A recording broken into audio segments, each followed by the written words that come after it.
प्रमाण, नय और निक्षेप। प्रमाण नय निक्षेप को न उद्योत अनुभव में दिखे, दृग ज्ञान सुख बल मैं सदा नहीं, आन भाव जो मोह विखे।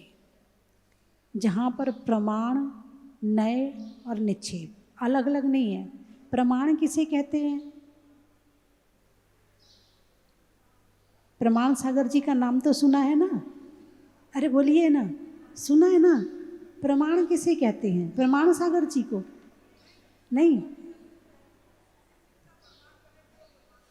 जिसका परिमाण कर लिया जाए वो प्रमाण हो जाता है। अच्छा, और एक कहते हैं ना, हम प्रमाण दे रहे हैं, प्रूफ है हमारे पास में। क्या कहते हो? प्रूफ है हमारे पास में, हम प्रमाण दे रहे हैं। हाँ, साक्षी। क्या कहते हो? साक्षी। प्रमाण का मतलब साक्षी। प्रमाण पत्र मिलते हैं ना, प्रमाण पत्र। प्रमाण पत्र यानी साक्षी पत्र, कि हमारी साक्षी में इसने ऐसा काम किया है। कभी संस्था देती है, कभी स्कूल देते हैं कि हमारी साक्षी में इसने ऐसा काम किया है, प्रमाण पत्र। लेकिन यहाँ प्रमाण का मतलब ज्ञान है। प्रमाण का क्या मतलब है? ज्ञान है। प्रमाण यानी मति ज्ञान, श्रुत ज्ञान, अवधि ज्ञान, मन पर्याय ज्ञान और केवल ज्ञान, इसको कहते हैं प्रमाण। प्रमाण क्या है? ज्ञान प्रमाण है। सारी चीज किससे जानते हो? ज्ञान से जानते हो। ज्ञान के बिना कुछ हो सकता है क्या? नहीं हो सकता है। भाई ज्ञान है, तुम्हें हर कोई कहीं बिठाना चाहे बैठ जाओगे?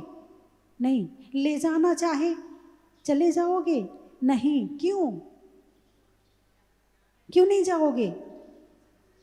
अच्छे बुरे का ज्ञान है, नहीं हम नहीं जाएंगे वहाँ, वो जगह सही नहीं है, नहीं हम उससे दोस्ती नहीं करेंगे, वो सही नहीं है, नहीं हम ये जगह में बैठेंगे, ये जगह सही है। किससे जाना? ज्ञान से जाना। तो प्रमाण क्या हुआ? ज्ञान प्रमाण है। क्या प्रमाण है? ज्ञान। किसी ने आपके सामने कुछ किया तो आप बोलते हमारे प्रमाण, हम प्रमाण दे रहे कि इसने काम किया है। तो आपने किससे जाना कि उसने काम किया है? बोलिए ना, किससे जाना? ज्ञान से जाना। तो प्रमाण क्या है? ज्ञान है। इसलिए ज्ञान का मतलब प्रमाण और प्रमाण का मतलब ज्ञान। बात समझ में आ गई? प्रमाण नय, नय का मतलब है एक हिस्सा। जैसे कि भारत देश, ये हो गया प्रमाण यानी पूरा ज्ञान यानी प्रमाण। अब भारत देश का एक जिला तो एक हिस्सा हो गया। क्या हो गया? एक हिस्सा हो गया। ऐसे ही प्रमाण से जो जाना गया है या जाना जा सकता है, उसके एक हिस्से को जानना, उसको कहते हैं नय। क्या कहते हैं उसे? नय। नय का मतलब अपेक्षा लगा लो आप। भाई हमारे ऐसे भाव नहीं थे, हमारा इंटेंशन ऐसा नहीं था कि हम आपको ऐसा कहें, लेकिन बस आपने उस हिसाब से ले लिया हमारी बात को, तो हम क्या करें? तो ये नय हो गया। किसी भी बात को कहने का एक तरीका होता है ना? नय। आपने तत्वार्थ सूत्र पढ़ा हो तो तत्वार्थ सूत्र के पहले अध्याय का जो अंतिम सूत्र है उसमें 7 नय का वर्णन है। फिर इसको और आगे बढ़ाओ तो इसके और भेद हो जाते हैं, फिर और आगे बढ़ाओ तो और भेद हो जाते हैं। फिर जितनी बातें उतने नए, जितनी बातें उतने नए। नए का मतलब एक हिस्सा, नए का मतलब एक हिस्से को जानना। निश्चय नए, व्यवहार नए, ये तो सुना होगा। निश्चय नए, व्यवहार नए तो सुना होगा। हम व्यवहार से ऐसा कर रहे हैं, हम निश्चय से ऐसा कर रहे हैं। निश्चय नए, निश्चय नए की दृष्टि में ऐसा है और व्यवहार नए की दृष्टि में ऐसा है। परमाण नय निक्षेप को, और ये दोनों जहाँ रखे जाएं उसको कहते हैं निक्षेप। तो जहाँ प्रमाण नय निक्षेप को ना, ये दोनों, ये तीनों अलग नहीं है, ये तीनों एक ही जगह हो गए। अब प्रमाण कहाँ है? ज्ञान में। नय कहाँ है? ज्ञान में। निक्षेप कहाँ है? ज्ञान में। ज्ञान कहाँ है? आत्मा में। ज्ञान कहाँ है? आत्मा में।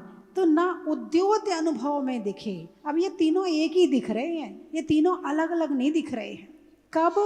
जब मुनिराज 7वें गुण स्थान में श्रेणी चढ़ते हैं, ये तीनों एक हो जाते हैं। लेकिन जब हम बाहर प्रवृत्ति करते हैं तो ये तीनों अलग अलग भी हो जाते हैं। समझने के लिए अलग अलग हैं, लेकिन होने के लिए एक है। द्रग ज्ञान, द्रग ज्ञान सुख बल मैं सदा, नहीं आन भाव जो मोवखे। द्रग यानी दर्शन, ज्ञान यानी ज्ञान, द्रग ज्ञान सुख, सुख यानी सुख, और बल यानी शक्ति। नहीं आन भाव जो मोवखे, ये भी अलग अलग नहीं है, ये चारों भी एक है। अच्छा बताओ, देखना और सुनना अलग अलग है या एक ही है? अच्छा, देखना, सुनना और चखना अलग अलग है या एक है? अच्छा, देखना, सुनना, चखना और सूंघना ये अलग अलग है या एक ही है? अलग अलग है। अच्छा, देखना, चखना, सूंघना, सुनना और एसी कूलर की हवा लेना, इसका सुख लेना, ये अलग अलग है या एक ही है?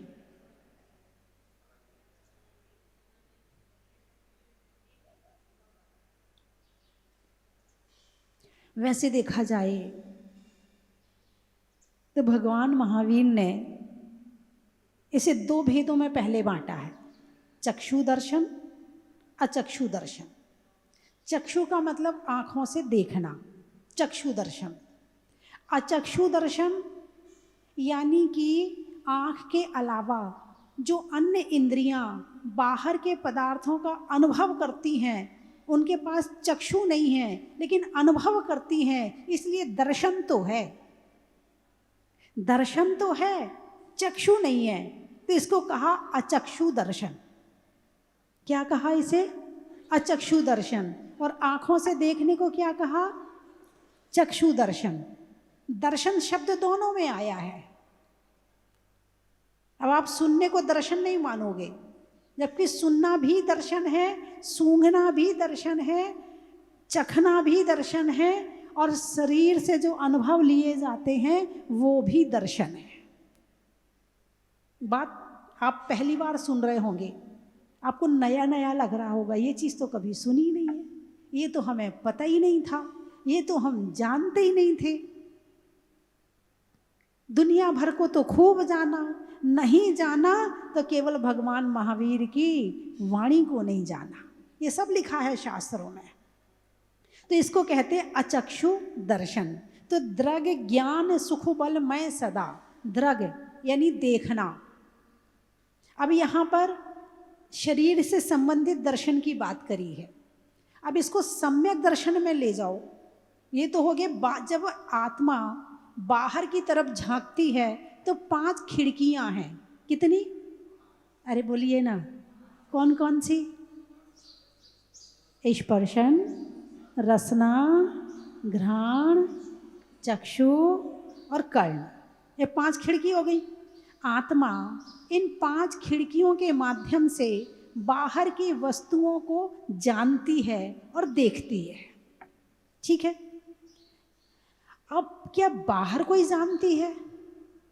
जैसे एक मकान में 5 खिड़की हैं, ठीक है, 5 खिड़कियों के माध्यम से आप बाहर का जानते हैं, लेकिन उस मकान में जो रहने वाले हैं क्या उसे नहीं जानते? बोलिए ना, आपके परिवार के मेंबर रहते ना मकान में? हाँ या ना, कुछ तो कहो। रहते हैं ना, मम्मी भी, पापा भी, सास भी, ससुर भी हैं, बहू भी, जेठानी भी, देवरानी भी, देवर भी, जेठ भी, सब रहते हैं ना। सबको जानते हो कि नहीं जानते हो? हाँ या ना? जानते हो। खिड़की से बाहर झांकते हो तो बाहर को जानते हो कि नहीं जानते हो? जानते हो। अब ठीक इसी बात को अपनी आत्मा में लगाते हैं। हम इन खिड़कियों के माध्यम से जब बाहर की तरफ झांकते हैं तो बाहर को जानते हैं, और जब हम अपने इसी मन को जब आत्मा के ध्यान में लगाते हैं तो अपने ज्ञान, दर्शन, चारित्र आदि गुणों को जानते हैं। अब आप कहोगे आज तक तो जाना नहीं है। ठीक बात है, आज तक कभी अंदर झांका भी नहीं है, आज तक कभी अंदर झांका भी नहीं है, इसलिए कभी जाना भी नहीं है ना? जैसे बिगड़ा हुआ बेटा होता, बाहर ही घूमता रहता है, घर में नहीं टिकता है, बाहर ही घूमता रहता है। उसको कितना बुलाओ, बेटा आजा, आता हूँ, अभी 1 घंटा लगेगा, अभी 2 घंटे लगेगा, अभी 11 ही तो बजे हैं, अभी 2 ही तो बजे हैं, अभी नहीं आ रहा। वो बाहर ही घूमता रहता, बाहर ही घूमता रहता। तो जो बेटा बाहर ही घूमता रहे, घर में वापस ना आए, उसे आप क्या कहते हैं? बिगड़ा हुआ बेटा। क्या कहते हैं उसे? बिगड़ा हुआ बेटा। ऐसे ही तुम्हारा मन 24 घंटे बाहर ही घूमता रहता है, अपनी आत्मा में आते ही नहीं है वापस। तुमने उसे टिकाया ही नहीं है, तुमने उसे घर का स्वाद और सुख चखाया नहीं है। यदि घर का स्वाद और सुख चखा दिया होता तो वो बाहर नहीं जाता। उसे आदत पड़ गई है बाहर के सुखों को भोगने की, क्योंकि उसने अपने घर का कभी खाना नहीं खाया, अपने घर का कभी पानी नहीं पिया, अपने घर का कभी अच्छाइयाँ नहीं देखी हैं, इसलिए उसे सब बाहर बाहर का अच्छा लग रहा है। जिस दिन उसे अपनी आत्मा में वो झांक लेगा, उस दिन वो बाहर जाना भूल जाएगा। उस दिन लगेगा कहाँ भटक रहा था, जो कुछ मैं बाहर ढूंढ रहा था बाहर तो मिला नहीं, वो सारी चीज मेरे घर में रखी है और मैं सोच रहा था कि बाहर मिलेगा। भटक भटक के दुख प्राप्त किए, कष्ट भोगे, परेशानी भोगी, दुनिया भर के सब कुछ किए, दुर्गति करा ली अपनी बाहर घूम घूम के, अपने घर में नहीं झांका। यदि अपने घर में झांक लेता तो बाहर भटकने की जरूरत नहीं पड़ती। अच्छा बताओ, दर्शन कहाँ है? बाहर है या अंदर है? अंदर है, आत्मा में है। ठीक है। ज्ञान कहाँ है? बोलिए ना, ज्ञान कहाँ है? आत्मा में। ठीक बात है। सुख कहाँ है? मोबाइल देखने में सुख नहीं मिलता है, लड्डू पूड़ी खाने में, पिज़्ज़ा बर्गर खाने में सुख मिलता नहीं मिलता? हाँ या ना? कुछ तो कहो। हैं? गाना सुनने में सुख मिलता नहीं मिलता? नए नए कपड़े में अच्छी बढ़िया महंगी वाली साड़ी आ जाए, फिर देखो फूले नहीं समाते हैं। साड़ी को पहनने के बाद तो ऐसा लगता स्वर्ग में पहुंच गई है।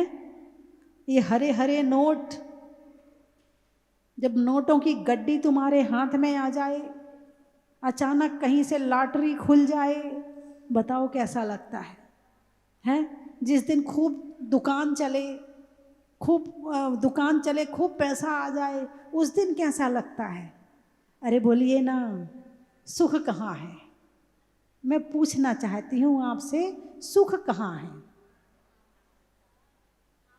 आत्मा में। लो चलो अपने अपने मोबाइल जमा करो, जिसने कहा है सुख आत्मा में है, लाओ अपने अपने मोबाइल। आज से मोबाइल नहीं देखना।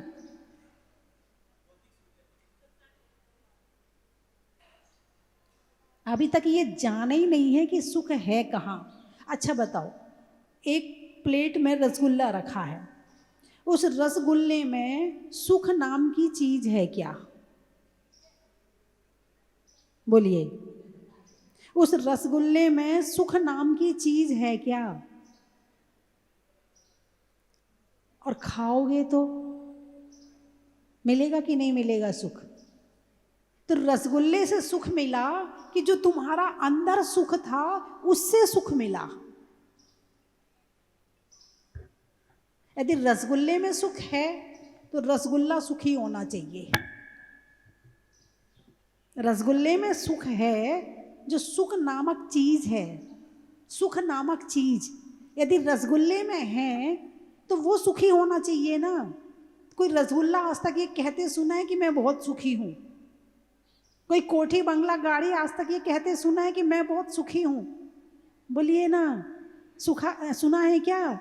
नहीं सुना है। जैसे मान लो ये पेन है, ये पेन किस चीज का है? बोलिए, प्लास्टिक का है। इस पेन में सुख नामक चीज है क्या? इस पेन में सुख है क्या? अरे उत्तर दो ना, हाँ या ना, कि बिल्कुल ही जड़ होकर बैठे हो। इस पेन में सुख नामक चीज है या नहीं है? नहीं है। लेकिन ये पेन मैं आपको दूं तो आपको सुख मिलेगा कि नहीं मिलेगा? क्यों मिलेगा? ये सुख इसमें तो है ही नहीं है, फिर आपको सुख क्यों मिला? है हमारे हाथ से मिला, तो मेरे हाथ में सुख है क्या? मेरे हाथ से मिला तो क्या मेरे हाथ में सुख है क्या? नहीं। तो फिर ये सुख आया कहां से? इस पेन में सुख कहां से आया? पेन में तो सुख है ही नहीं है, इसमें तो सुख आ ही नहीं सकता है। फिर सुख है कहां, रहता कहां है ये सुख? सुख रहता कहां, उसका पता ढूंढो। इसका पता ढूंढ लिया ना तो फिर आपको भटकने की जरूरत नहीं पड़ेगी। इस सुख इस पेन में नहीं है। इस पेन के प्रति जो तुम्हारी भावनाएं हैं ना, उन भावनाओं में सुख है, उन भावनाओं में दुख है, उन भावनाओं के कारण से सुख मिल रहा है। अब यही पेन जमीन में पड़ा हो, यही पेन कचरे में पड़ा हो, अभी ये खत्म हो जाएगा, ये फेंक दिया जाएगा, फिर ये कचरे के ढेर में चला जाएगा, फिर उठाओगे? नहीं उठाओगे। फिर इसमें सुख नहीं है तो फिर आपको सुख मिला कहां से? हाँ जी नीरज जी, सुख कहां रहता है? मोबाइल की दुकान में, टीवी की दुकान में, कपड़ों की दुकान में, सोने चांदी की दुकान में, तुम्हारी दुकान में, गाड़ी में, कोठी में, बंगला में, कहाँ सुख रहता कहाँ है? अरे बोलिए ना, सुख का पता तो ढूंढ लो। आया कहाँ से, कहाँ है जाना, आया कहाँ से, कहाँ है जाना, ढूंढ ले ठिकाना चेतन, ढूंढ ले ठिकाना।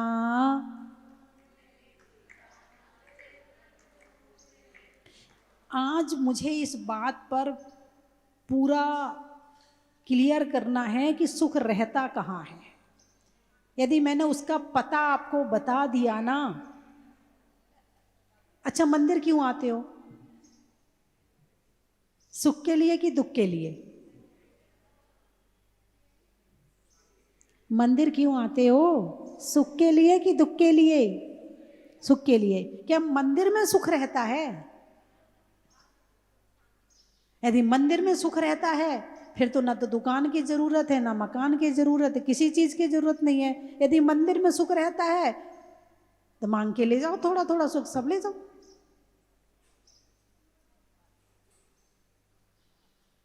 भटकने का कारण क्या है? यही कारण है कि हमें असली पता ही नहीं पता है कि सुख रहता कहाँ है। हमें लगता खाने में सुख मिल रहा है, हमें लगता सुनने में सुख मिल रहा है, ये सब बाहर की वस्तु, इसमें सुख है ही नहीं है। हमें लगता है, होता नहीं है। कुछ चीजें होती ना, लगती हैं, होती नहीं। मान लो 100 रुपये, गणित का सवाल करते हो ना, मान लो 1000 रुपये, मान लो, है नहीं है। अच्छा चलो रसगुल्ले में सुख है, मान लिया,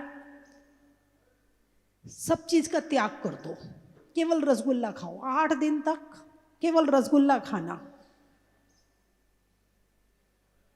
पिज्जा में सुख है, रोटी पानी सबका त्याग कर दो, पिज़्ज़ा ही पिज़्ज़ा खाओ, पिज़्ज़ा पिज़्ज़ा खाओ, कुछ मत खाओ। पहला रसगुल्ला खाओगे सुख मिला, दूसरा खाओगे उससे ज़्यादा मिलेगा कि कम मिलेगा? हैं? कम। तीसरे में, चौथे में, 10वें में पेट भर के रसगुल्ला खाओ। पिज़्ज़ा खा रहे हैं, पिज़्ज़ा अच्छा लगता है, पिज़्ज़ा। अब बताओ सुख मिला कि नहीं मिला? यदि रसगुल्ले में सुख है तो फिर 50 रसगुल्ले में उससे ज़्यादा सुख मिलना चाहिए ना। पहले में जितने मिला, दूसरा उससे ज़्यादा मिलना चाहिए, तीसरे में उससे ज़्यादा मिलना चाहिए, चौथे में उससे ज़्यादा मिलना चाहिए। तो सुख कहाँ है? रसगुल्ले में है क्या? सुख रसगुल्ले में नहीं है, आत्मा में है। कहाँ है? अरे बोलिए ना, आत्मा में। जब वो रसगुल्ला इस जीव को टच करता है, इस जीव में जब आत्मा को उसका स्वाद आता है तो उसे लगता हाँ ये अच्छा है। क्या लगता है उसे? ये अच्छा है, ये मीठा है, ये बढ़िया है। अब वही रसगुल्ला यदि किसी को मीठा पसंद नहीं है, उसको खिलाया जाए तो मुंह बना के खाएगा, उसे अच्छा नहीं लगेगा। क्यों? क्योंकि उसको डिमांड नहीं उस चीज़ की। तो सुख रसगुल्ले में नहीं है, सुख आत्मा में है। मंदिर क्यों आते हो? चलो आज आप लोग बैठे हैं, मैं प्रश्न कर रही हूँ, आप उत्तर दीजिए। मंदिर क्यों आते हो?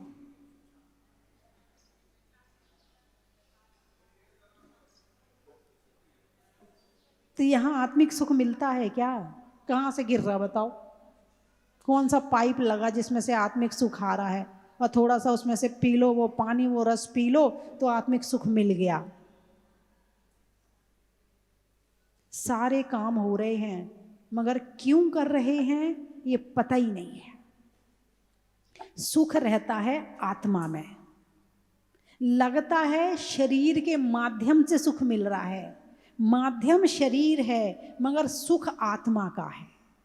अब इस साड़ी में सुख है क्या? फिर तुम्हें साड़ी पहनने के बाद सुख क्यों मिलता है? किसी को काला रंग पसंद नहीं है और उसको काले रंग की साड़ी दे दी जाए तो सुख मिला? नहीं मिला। किसी को लाल रंग पसंद है और उसे बढ़िया, आज तो सुहाग दशमी है, आज राजस्थान की महिलाएं क्या पहनेंगी? लहरिया पहनेंगी, है ना? हाँ, आज इन्हें लहरिया पहनने में सुख मिल रहा है। तो क्या लहरिया साड़ी में सुख है क्या? कि हमारे भावों में सुख है? हम भावों से सुखी होते हैं और भावों से दुखी होते हैं, और भावों को कंट्रोल कर दे तो ना सुखी ना दुखी। सामने वाले वस्तु या व्यक्ति के प्रति राग है तो सुख लगता है, द्वेष है तो दुख लगता है, जबकि सामने वाले में ना सुख है ना दुख है, जो कुछ है वो मेरे अंदर है। बात समझ में आई कि नहीं आई? अब मंदिर आते हो, मंदिर आते हैं अनंत सुखी भगवान के चरणों में। भगवान कैसे हैं? अनंत सुखी। कौन सा सुख है इनके पास? खाने का सुख है क्या इनके पास? इनके पास सुनने का सुख है क्या? ये देखने में टीवी देख रहे हैं क्या? नहीं। ये क्या कर रहे हैं? ये आत्मा का ध्यान लगाकर बैठे हुए हैं और इन्होंने अपने अंदर झांका, अपनी आत्मा के द्वारा आत्मा का सुख प्राप्त किया। तो जो बाहर के सुख थे ये फीके पड़ गए, ये इन्हें बेकार लगने लगे। और जब आत्मा का सुख मिला तो फिर इन्होंने बाहर का सुख छोड़ ही दिया। और जब बाहर का सुख छोड़ के अपने अंदर आए तो जितने कर्म रूपी चोर थे जो हमें दुख दे रहे थे, परेशान कर रहे थे, वो सारे भाग गए। और जब वो सारे भाग गए तो भगवान का अपना अनंत सुख प्रकट हो गया। अब उन्हें किसी दूसरे से सुख मांगने की जरूरत है ही नहीं है। ये मुझे पिज़्ज़ा से सुख मिल जाए, मुझे बर्गर से सुख मिल जाए, मुझे सजने संवरने में सुख मिल जाए, मुझे कपड़ों में सुख मिल जाए, मुझे गाड़ी कोठी बंगला में सुख मिल जाए, मुझे नोटों में सुख मिल जाए, अब जरूरत ही नहीं है। क्योंकि उन्होंने अपना जो सुख था आत्मा का वो प्रकट कर लिया है और वो अनंत सुखी हो गए हैं और अनंत काल के लिए हो गए हैं। तो मंदिर इसलिए आते हैं कि हे अनंत सुखी प्रभो, हे अनंत शक्ति के धारी प्रभो, जैसे आपने अपनी आत्मा की शक्तियां प्रकट की हैं, ऐसे मैं भी अपनी आत्मा की शक्ति प्रकट करना चाहता हूं, इसीलिए मैं आपके चरणों में आया हूं। मैं इसलिए आया हूं आपके चरणों में कि जो सुख आपने प्राप्त किया है वो मुझे चाहिए। तो क्या जो भगवान का सुख है वो आपको मिल सकता है? बोलिए ना। जो भगवान का सुख है वो अपना सुख में से निकाल के थोड़ा सा सुख आपको दे सकते हैं क्या? अपने अनंत सुख में, इसका सागर है तो सागर में से एक डिब्बा पानी दे दो भाई, थोड़ा सा, कोई बात नहीं है। तो भगवान के पास में अनंत सुख है, सागर से भी ज़्यादा सुख है, तो एक डिब्बा निकाल के आपको सुख दे दें, तो ऐसा हो सकता है क्या? भगवान आपको सुख दे सकते हैं क्या? नहीं दे सकते हैं। तो फिर क्यों आते हो मंदिर में? जब भगवान सुख दे नहीं सकते हैं फिर आते क्यों हो? बारिश का मौसम है, एक व्यक्ति सामान खरीदने गया, बारिश हो रही थी, छाता लगा के गया। हवा के रुख का, शरीर में मुख का और आत्मा के सुख का, आवाज समझ लिया ना? ना सुख कपड़ों में है, ना सुख रसगुल्ले में है, ना पिज़्ज़ा बर्गर में है, ना गाड़ी में है, ना कोठी में, ना बंगला में। सुख कहाँ है? आत्मा में है। कहाँ ढूंढना है? आज से आत्मा में ढूंढना है ना? चलिए, कहाँ कहाँ से आए हैं? गुड़गांव। नदी में नाव का, होने में अच्छे स्वभाव का और आने वालों में गुड़गांव का। शिवपुरी, स्वर्ग में परी का, बैठने में दरी का और आने वालों में शिवपुरी का। मध्य प्रदेश से आए हो? टीकमगढ़। अच्छा। घोड़े की रेश का, बनाने में अच्छे वेश का और आने वालों में टीकमगढ़ मध्य प्रदेश का। पानी में मगर का, चलने में डगर का, आने वालों में विजयनगर का। पीसागन, सोचने में मन का, फूलों में चमन का और आने वालों में पीसागन का। हो गए सारे? सागर, शैली में नागर का, पानी में गागर का और आने वालों में सागर का। हांगकांग से आए हो? अच्छा। शरीर में टांग का, भरने में महिलाओं में मांग का और आने वालों में हांगकांग का। बड़ा ही महत्व है। रहने में सतियों में अनंग सरा का, जीवन में जरा का और आने वालों में गुलाबपुरा का। बड़ा ही महत्व है। हो गए सारे? खुरई। अच्छा। चक्की में उरई का, सब्जी में तुरई का और आने वालों में खुरई का। बोलिए 24 भगवान की जय। जहाजपुर में स्वस्ति धाम में संस्कार साधना शिविर लगेगा। 10 दिनों में आत्म साधना करने के लिए यदि आप लोग यहाँ आए तो आपको बहुत अच्छा लगेगा। घर गृहस्थी में रहकर कितना भी चाहो तो मन भटक ही जाता है, लेकिन जब यहाँ आओगे तो भटकने के जो रास्ते हैं वो बंद हो जाएंगे। तो यहाँ रह कर के आपकी आत्म साधना बहुत अच्छी तरह से होगी। काजल की कोठरी में कैसो भी सयान हो जाए, एक दाग लागे तो लागे ज़रूर है।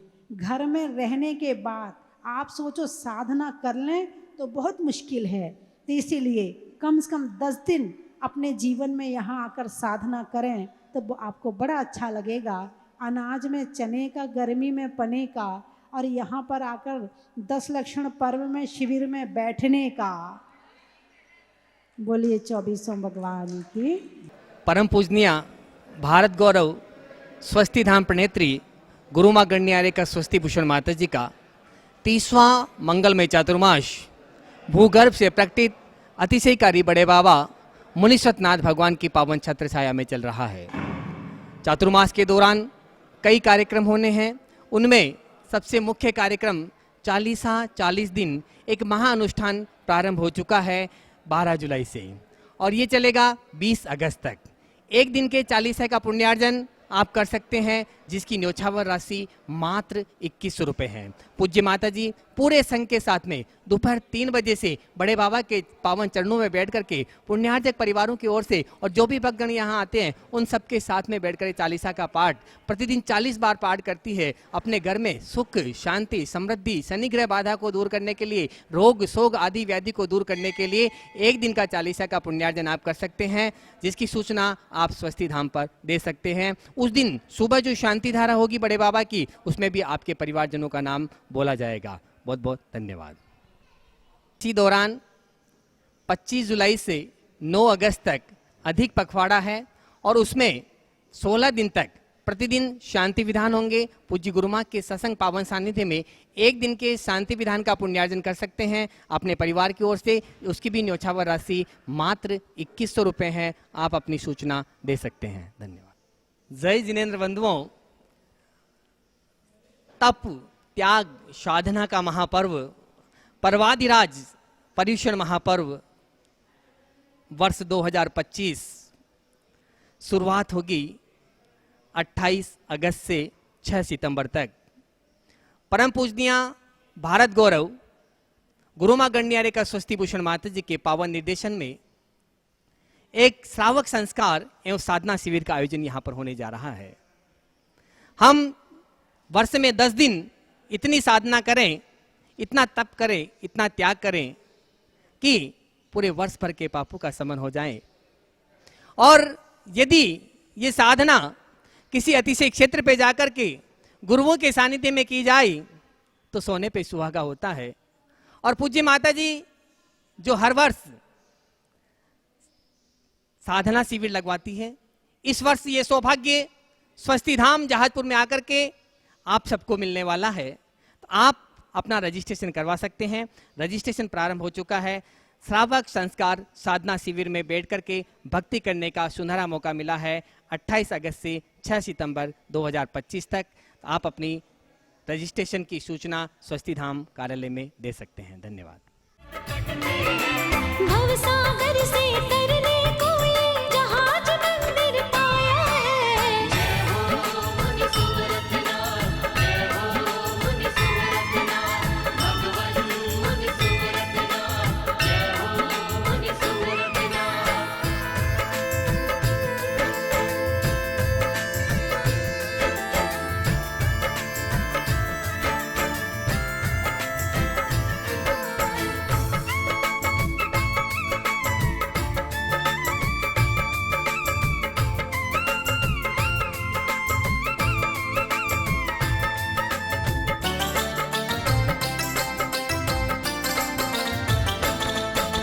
चलने में जो पाथ कहे मित्रों में है जो साथ का।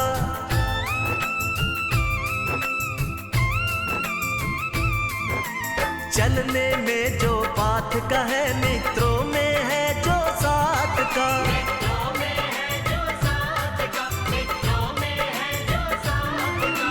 तीर्थंकरों में महत्व वो ही है मुनि सुरतनाथ का, है मुनि सुरतनाथ का, है मुनि सुरतनाथ का।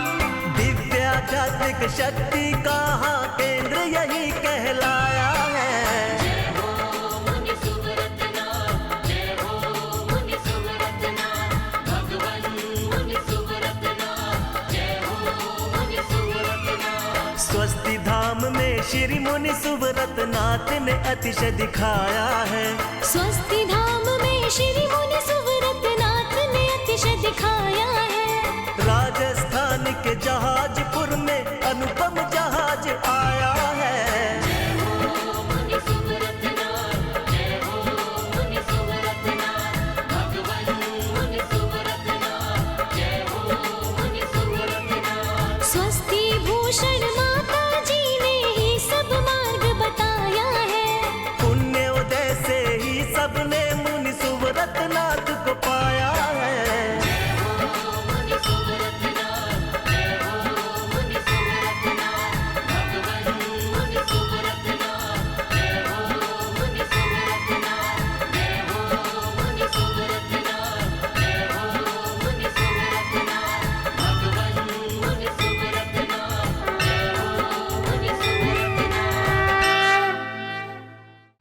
कंचन की थाल को सजाओ रे आज, रत्नों की थाल को भर लाओ रे आज।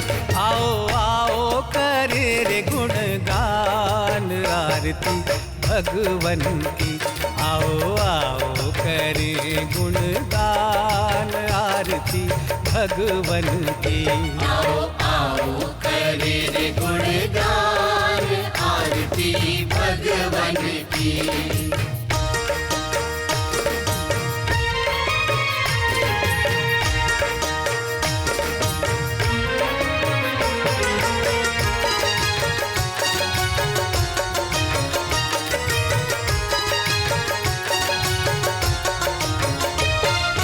पिता सुमित्र के राज दुलारे, माँ पद्मा जी के नैनों के तारे। पिता सुमित्र के राज दुलारे, माँ पद्मा जी के नैनों के तारे। राजगृही में जन्म लियो आप, राजगृही में जन्म लियो आप। आओ आओ मनाए खुशी आज आरती भगवन।